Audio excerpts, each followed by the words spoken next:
Social media पर channel Mahalakshmi की ओर से आपके पास शाम 8 बजे सादर जय जिनेंद्र के साथ 3 कल्याणक आज और कहते हैं अमावस को डबल पूर्णिमा का चांद देख रहे हैं आप सादर जय जिनेंद्र करके फिर आपसे मुक्तागिरी के चित्र दिखा रहे हैं। पर बात कर रहे हैं मुक्तागिरी तीर्थ पर आग लग गई, शिखर जी में आग लग गई। ये 2 खबरें इस समय बड़ी तेज सोशल मीडिया पर चल रही हैं। आज इन दोनों की अंदर की रिपोर्ट आपके पास देंगे। ऐसी नहीं है कि आग नहीं लगी, पर कहाँ लग गई, कैसे लग गई, क्या हुआ, यह बता रहे हैं। मुक्तागिरी के दर्शन करा रहे हैं इस तीर्थ के सिद्ध क्षेत्र के। 52 जिलाले हैं ऊपर पहाड़ी पर, 1-2 नहीं 600 सीढ़ियाँ चढ़नी पड़ती है तब आप पूरी दर्शन कर पाते हैं। और 3 मंदिर तलहटी में भी हैं। 10वां मंदिर जो है ना मेणगिरी, वो सबसे खास है, यानी वो पहाड़ के अंदर बना हुआ है। हैरानगी है, जाते होंगे देखते होंगे, गजब का मानस्तंभ है। और यहाँ पर कहते हैं, विश्वास कीजिए, ये किंवदंती कहें या बात कहें, अष्टमी को, चतुर्दशी को और पूर्णमासी को आज भी केसर की वर्षा होती है। कई जंगली पशु आसपास के जंगल में हैं। वैसे यह पूरा वन क्षेत्र है, सरकार के अधीन है, पर यहाँ पर 1960 में इस तीर्थ के क्षेत्र जो हमारा है उसकी मलकियत इस मुक्तागिरी ट्रस्ट को मिल गई। वहाँ के अध्यक्ष ना अतुल जी, उनसे बात की, उन्होंने पूरी जानकारी दी कि यहाँ पर आग कैसे लग गई, क्या लग गई। अभी तो तीर्थ के दर्शन कीजिए आप, आग की बात करते हैं आप। दर्शन उस आग के, रात के अंधेरे के। मुक्तागिरी में आग लग गई। वैसे बता दें, आग अब बुझ भी चुकी है। दमकल बुझाने की कोशिश कर रहे हैं। पहाड़ों पर दमकल नहीं चलते। ये दिल्ली जैसे शहर नहीं है, ये बड़े शहर नहीं है दमकल काम करती है। वहाँ पानी की बौछार भी नहीं पड़ती है। अरे पानी ही नहीं मिल पाता, बौछार की दूर की बात है।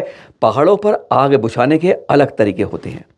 और यहाँ पर यह आग, यहाँ से लगभग 5-7 किलोमीटर विशाल यहाँ पर जंगल है, बहुत घना जंगल है, जहाँ जंगली पशु भी होते हैं। कई बार यहाँ पर आते हैं, कहते हैं बड़े बड़े खतरनाक पशु, शेर जी जैसे भी यहाँ पर आकर ध्यान से बैठकर फिर चले जाते हैं अपने मुक्तागिरी पर। आग की बात हो रही है, 7-8 दिन पहले की बात है। 2 किलोमीटर दूर से आग की शुरू हुई, धीरे धीरे आग बढ़ती गई।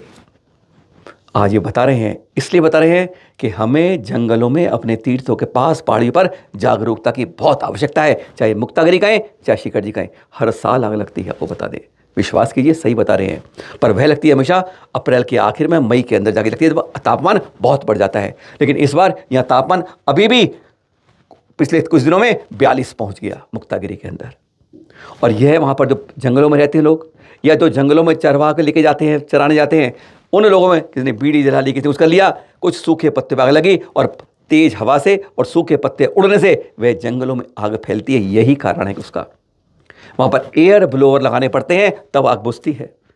एयर ब्लोअर से फायर ट्रिमिंग करनी पड़ती है, लाइन की जाती है कि भाई इसके आगे ना बढ़े, वहाँ की सूखी पत्तियाँ हटाओ, इस तरह से होमवर्क करना पड़ता है। और वहाँ की जो कमेटी है मुक्तागिरी, उन्होंने वहाँ के वन विभाग के लोगों से मिलकर आग बुझाने के गंभीर प्रयास किए। क्योंकि ये आग जो हमारी ऊपर की वह है ना मंदिर है, उससे लगभग जो पहाड़ियों ऊपर, वहाँ से 200-300 फुट ऊंचाई तक आग पहुँच गई थी।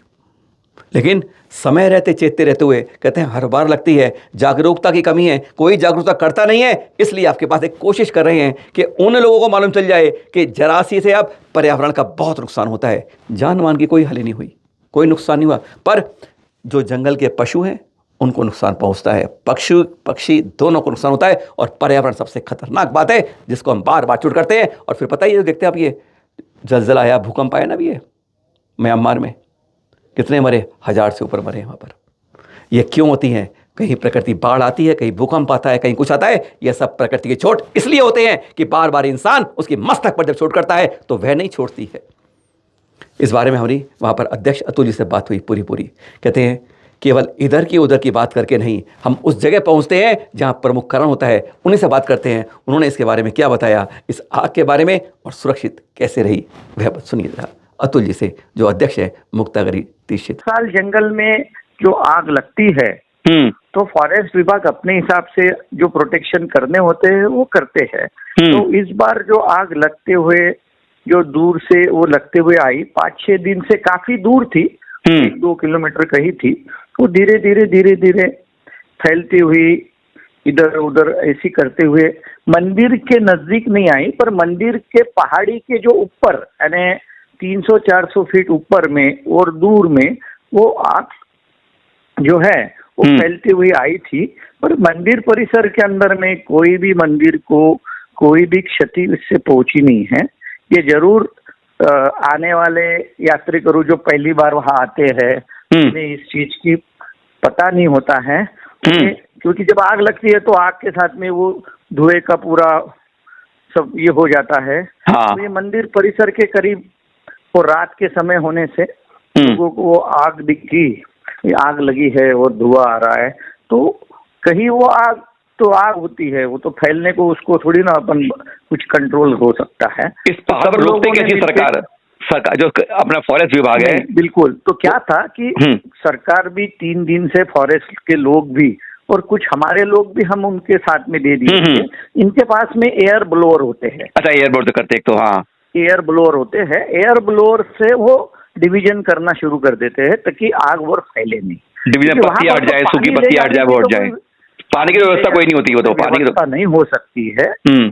हाँ जरूर, देखिए अपन कोई ऐसे प्रगत राष्ट्र नहीं है जहाँ पर हेलीकॉप्टर से ये और बड़े बड़े पैमाने। बिल्कुल बिल्कुल ठीक बात है। हाँ ऐसे तो नहीं है, पर ये जरूर है कि पर्यायी व्यवस्था जो अपने पास में उपलब्ध है इससे वो आग फैले नहीं, ये जरूर खबरदारी ली जाती है। जैसे कि फायर लाइन बनाई जाती है।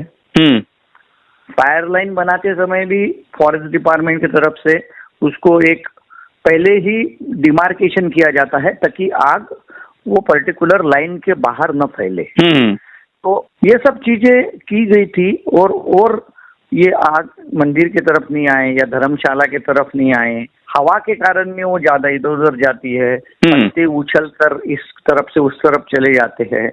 तो ये सब देखते हुए रात के समय सभी ने अलर्ट होके वो डिवीजन करना शुरू कर दिया, जिसके कारण आग और परिसर के तरफ नहीं आए। तो ये काम उस समय रात में 2-3 घंटे सभी ने मिलके किया, और जो कि दिन भर से तो फॉरेस्ट डिपार्टमेंट अपनी तरफ से वो आग नहीं फैले उसका प्रयास कर रही थी। पर ऐसा कोई वहां पर मंदिर के साथ में मंदिर की दीवार को भी उससे आस कोई आई नहीं, और सभी अपने मंदिर बहुत अच्छे तरह से सुरक्षित है और कोई यात्रियों को भी उसमें कोई नुकसान भी नहीं हुआ है। कोई नुकसान होता है पर्यावरण का, एनवायरमेंट का नुकसान हो गया एक तो हमारा, और बिल्कुल होता है, जंगली पशुओं का हो सकता है नुकसान, ये 2 हैं। बिल्कुल होता है, और इसे रोकने के पर्याय तो बहुत से है कि जैसे जंगल में रहने वाले जो लोग हैं, आदिवासी लोग हैं, हाँ, उनको एजुकेट किया जाए।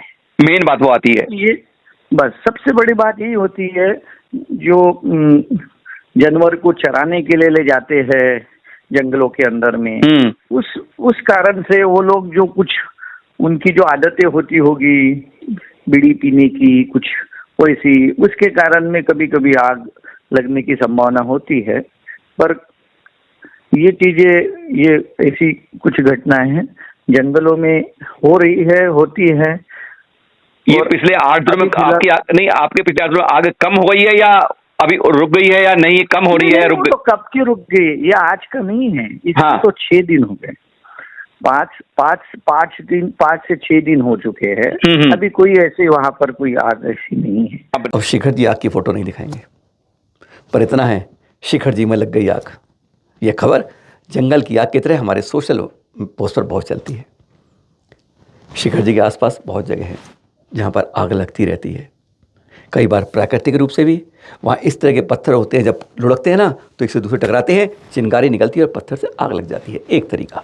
दूसरा, वहाँ पर एक महुआ है, महुआ फल बस उस ऊपर होता है, उसको तोड़ने के लिए नीचे आग लगाते हैं और आग उड़ाती है, लेकिन हवा उसके बाद आग बुझाने की कोशिश नहीं होती है, वो आग फैल जाती है।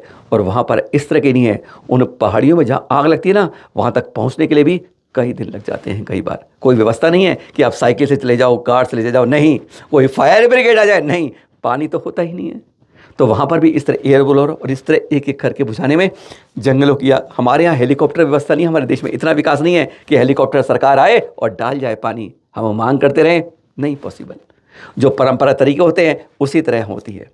हमने पता कि यहाँ पर भी 3 दिन पहले इसी तरह लग गई थी, 30-24 से नीचे तलेटी में, उसके पीछे कॉलवो जगह में, वहाँ भी आग लग गई थी। ऐसी उसके पास छुटपुट थोड़ी आगे और लग गई थी। कारण क्या था? महुआ निकालने की कोशिश में वह आग लगाई गई थी। और बात इस तरह से बढ़ जाती है कि शिखर जी में आग लग गई है। ये आपको इसलिए बता रहे हैं, इसमें कोई वह नहीं है, केवल जागरूकता के लिए। जो हमारे भाई हैं जो वहाँ रहते हैं, जरा से अपने जोश में इस तरह की गलती कर देते हैं और उसका नुकसान ये होता है कि हरे भरे जंगल ख़त्म होने लगते हैं, तीर्थों को नुकसान पहुँचता है। और जब जंगल ख़त्म होता है तो ध्यान लीजिएगा, बाढ़ की आशंका, पानी नहीं ठहरेगा, नुकसान हमारा ही होगा, पानी नहीं मिलेगा। फिर यह उन स्थानीय लोगों को समझना होगा जो यहाँ पर कभी कहीं आग लगा देते हैं, कहीं जंगल को काटने लगते हैं। यह भयावह स्थिति होती है, यहाँ की नहीं, हर जगह ऐसी होती है। जब हम इस तरह की जागरूकता में, आज तो युवा पढ़े लिखे हुए हैं, जानते हैं कि जरा सी हमारी गलती भयंकर नुकसान बन जाती है, उसकी भरपाई नहीं होती। सैकड़ों वर्ष लगते हैं इन पेड़ों को बना खड़ा करने के लिए, जो अपने पानी के भाव को, कटाव को रोकते हैं। कहते हैं कहीं ऐसा ना हो कटाव में सारी मिट्टी निकल जाती है, उपजाऊपन खत्म हो जाता है। कभी हम सोचते हैं जल है तो जीवन है, ये समझ पाते हैं। और उस जल के लिए इन पेड़ों का होना, हरियाली होना आवश्यक है। और ये खतरनाक आग जो लगती है, बुझानी नहीं होती है कि वहाँ पर लिया पाइप से लिया न पानी है, ना इंसान पहुँच पाता है, और वह फैलती जाती है। हवा जिस रुख हुआ उस तरह भयंकर रूप से विनाश करती जाती है। ये हमारे यहाँ की नहीं, देश विदेश में भी ऐसा होता है। सरकारें हार जाती हैं इस भयावह आग से। तो तलहटी में जो लगी थी 30-24 के पीछे, वह शांत हो गई है। दोनों बातें इसलिए बता रहे हैं, चिंता मत कीजिए। पर कई बार प्राकृतिक रूप से, पर अधिक बार इंसानी गलती जानबूझकर लगती है। कई बार और भी कारण होते हैं, वह बताने की ज़रूरत नहीं है। जागरूकता इतनी है कि जंगल में जब भी जाएं, ना वृक्षों को काटें, ना वहाँ पर किसी तरह कुछ पाने के लिए आग लगाएं, बीड़ी जलाएं। इस तरह मत करिए। जरा सी भूल खतरनाक बन जाती है। आप चले जाते हैं पर वह जंगल के जंगल नाश कर देती है। पर्यावरण का नुकसान और बहुत कोई नुकसान होता है। गुरुवर मुनि श्री प्रणम्य सागर जी पैदल कट कट कर बढ़ते आ रहे हैं। गुड़गांव में कल अहरम ध्यान केंद्र की स्थापना है, शुभ उद्घाटन है वहाँ पर उनका। मुनिवर प्रणम्य सागर शांति में कल है, रविवार को, हाँ, सुबह 8 बजे है गुड़गांव में। बस वहाँ से फिर दिल्ली प्रवेश होंगे। दिल्ली के कोने पर महरौली के अंदर खास बात होगी वहाँ, जो आप जानते हैं, कुछ नहीं जानते हैं, उन्हीं के लिए बता रहे हैं। कुतुब मीनार तो जानते हैं आप लोग सब, महरौली जानते हैं, बस वहीं पे सामने है अहिंसा स्थली महावीर स्वामी। पता है आपको खास बात क्या है? 24वें भगवान है, 2624वां यह उनका जन्म कल्याणक है, जयंती नहीं, जन्म कल्याणक है। और महरौली के अहिंसा स्थली में 24 साल बाद यह होगा महामस्तकाभिषेक। क्या संयोग है, 24वें भगवान का 24वें जन्म कल्याणक पर 24 साल बाद महामस्तकाभिषेक। कभी देखिएगा, कोशिश होती ना। 9 तारीख को पहले होगा विधान, यहाँ पर विधान में शामिल होइए, गदगद होइए। और 10 तारीख को होगा जन्म कल्याण के दिन महामस्तकाभिषेक और पूजन। और फिर 11 और 12, 13 के अंदर होगा यहाँ पर महामस्तकाभिषेक सुबह 6 बजे से। महरौली पर विराजमान ये पद्मासन प्रतिमा बहुत सुंदर है, एकदम गजब की है। 24 सालों बाद अभिषेक की तैयारी है, महामस्तकाभिषेक। जब एक बार आएंगे ना तो वहाँ से आप देखिए, ऊपर से चारों तरफ का नज़ारा गजब होता है। और यहाँ बैठकर ध्यान लगाएं तो कहते हैं इतना अंदर ध्यान लगता है कि बाहर की यात्रा अंदर अपने आप पहुँच जाती है। मौका मत गवाइएगा इस बार। 9 से 13 में से किसी दिन, अरे 1 नहीं, 2 नहीं, या 5वें दिन पहुँचेगा भगवान 24वें तीर्थंकर, 2624वां जन्म कल्याणक और 24 साल बाद महामस्तकाभिषेक अहिंसा स्थली पर। आचार्य सुनील सागर जी पहुँच रहे हैं ईडर। विशेष कार्यक्रम है, पंच कल्याणक है, दीक्षा है, बहुत कुछ है। पर उससे पहले यहाँ पर पहुँच गए अहमदाबाद में, हाटकेश्वर में युवा संघ पहुँच गया। यहाँ पर चतुर्मास कराने के लिए उनके पास श्रीफल भेंट कर देख रहे हैं। यानी श्रीफल चतुर्मास के लिए अब शुरू हो गए हैं। हाथ जोड़ के हम निवेदन उन सब समाज से कर रहे हैं जो श्रीफल भेंट कर रहे हैं, और उन सब साधु संतों के चरणों में वंदन कर रहे हैं। हाथ जोड़ के निवेदन कि इस बार 2025 का, अगला 26 और उससे 27, यह 3 सालों में कम से कम एक कलश की स्थापना, अगर कलश स्थापित होते हैं तो एक तीर्थ संरक्षण के लिए कलश की स्थापना जरूर करें। हाथ जोड़कर निवेदन है। अब आचार्य श्री का चतुर्मास इस बार कहाँ होगा? यह तो शायद गुजरात या राजस्थान में होगा। संभावना यह है, अटकल लगा रहा है चैनल महालक्ष्मी, 2026 का जो होगा संभवतः दिल्ली या दिल्ली के पास होगा, और 2027 का संभवतः आदि निधन तीर्थ शाश्वत सब में शिखर जी में होगा। एक अटकल है, पक्का मत समझ लीजिएगा, पर सुनिए जरा कैसे भावना भाई इसे चतुर्मास के लिए। और अब पांचवी खबर के रूप में एक जानकारी कल्याणक की। कल्याणक भूलिए मत, आज है हमारे 14वें तीर्थंकर अनंतनाथ जी का ज्ञान और मोक्ष, और हरनाथ जी का मोक्ष कल्याणक है आज। और कल क्या है? कल है हमारे 19वें तीर्थंकर का गर्भ कल्याणक। अपराजित विमान में अपनी आयु पूरी कर मिथिला नगरी के महाराजा कुंभ राजा की महारानी प्रभावती के गर्भ में बस कल के दिन आते हैं। और जब अपराजित विमान में होते हैं ना, तो 6 माह पहले से उनके गले में पड़ी माला मुरझाने लगती है। उधर सौधर्म को संकेत हो जाता है कि अब यह आयु पूर्ण करके धरा पर जा रहे हैं और यह जीव तीर्थंकर बनेगा। कुबेर को कह देते हैं कि जाओ उस महल पर 3 पहर या 4 पहर 3.5 रोज़ों की बरसात शुरू कर दो, यानी गर्भ से 6 माह पहले से और जन्म तक यानी 15 माह तक लगातार राजमहल पर सुबह दोपहर शाम या कि सुबह दोपहर शाम रात 3.5 रोज़ों की बरसात शुरू हो जाती है। ऐसा गर्भ कल्याणक है कल हमारे 19वें तीर्थंकर मल्लिनाथ भगवान जी का। जाते जाते बोलते जाएं, बोलिएगा 19वें तीर्थंकर मल्लिनाथ भगवान जी के गर्भ कल्याणक की जय जय जय। कुछ और भूल जाना, कल्याणक मनाना मत भूल जाना। सादर जय जिनेंद्र।